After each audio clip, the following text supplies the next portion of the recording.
Merci, Madame la maire. Madame la maire, Monsieur le préfet, mes chers collègues, dans mes dernières interventions au Conseil de Paris relatif au compte 2016, Villes et départements et budget 2017, je regrettais que l'information générale sur la situation financière de Paris manque de clarté et de précision et que les rapports financiers et budgétaires mettent malheureusement en lumière la fragilité de la stratégie financière de la ville, confirmant ainsi nos inquiétudes tant sur la forme que sur le fond, malgré une plaquette de rapports financiers très fournis et détaillés. Sur la forme d'abord, par une présentation tronquée, sur le fond ensuite, avec des indicateurs en rouge. L'analyse financière des principales variations, dépenses-recettes, montre bien que les priorités des Parisiens ne sont pas prises en compte, en particulier celles des familles et des classes moyennes. Dans le prolongement de l'intervention de notre présidente, Nathalie Kosciusko-Morizet, et des 5 points qu'elle a évoqués, je m'attacherai à traiter celui de la fiscalité parisienne.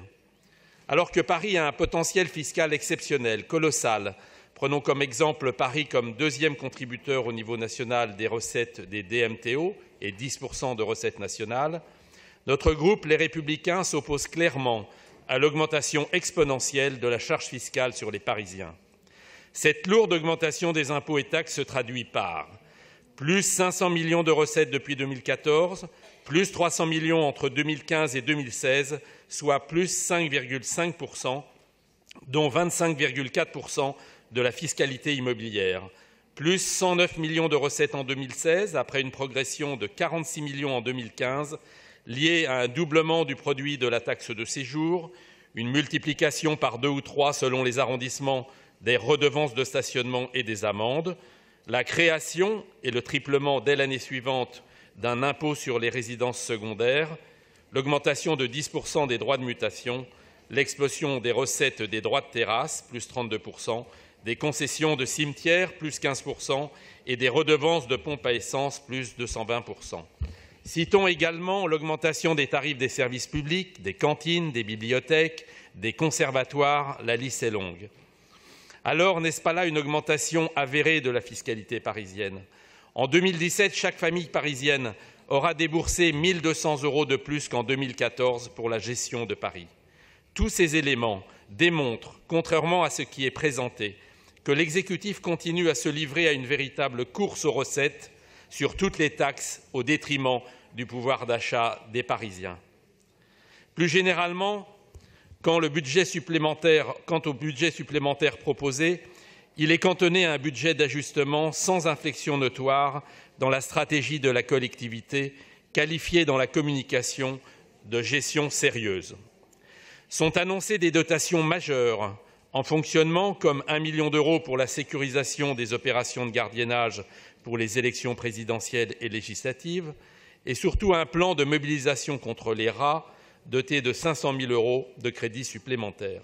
En réalité, l'excédent de fonctionnement de l'exercice 2016, 168 millions d'euros, est affecté, une fois couverts les inscriptions supplémentaires, à la section d'investissement pour autofinancer 81 millions d'investissements sur l'exercice 2017, dont 14 millions d'euros d'inscriptions additionnelles au BP 2017 et 34 millions d'euros de reste à réaliser.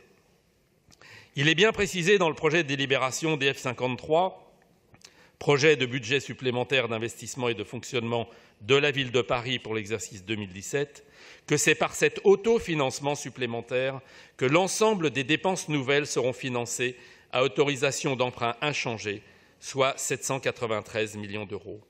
L'exécutif confirme ainsi cette nouvelle envolée de la dette en 2017 qui avoisinera les 6 milliards d'euros.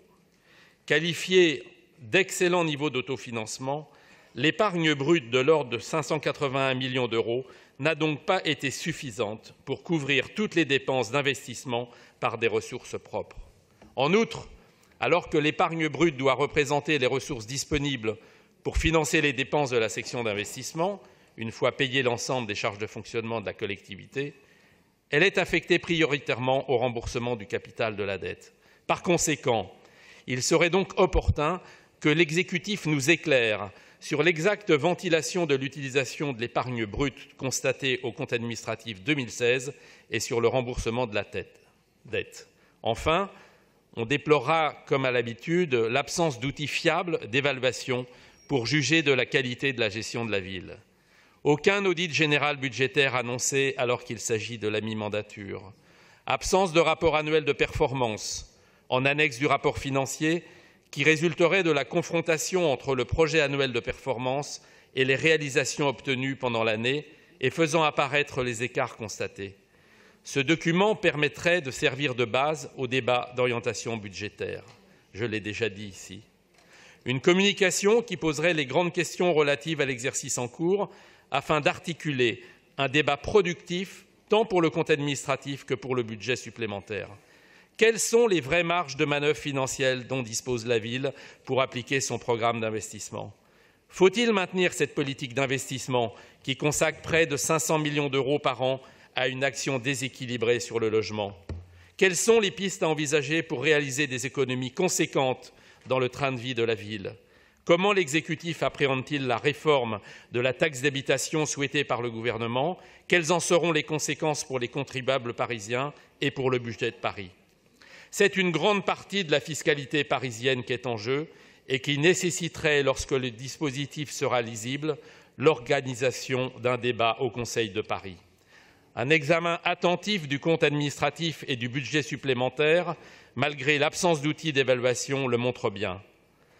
Si mon collègue Julien Bargeton, adjoint aux finances, réaffirme entre guillemets la persévérance de l'exécutif dans sa gestion budgétaire, il s'agit, je crois, d'une obstination dans l'erreur qui instaure une zone à haut risque pour les finances de la collectivité dans le futur. Ce n'est en définitive que par des éléments comptables dérogatoires, tels que les loyers capitalisés, que la ville peut contourner une équation financière compliquée par des recettes d'investissement qui finiront par se tarir, telles que les cessions immobilières, et par un programme d'investissement dans le logement social qui demeure intenable et inadapté aux priorités des Parisiens. Je vous remercie.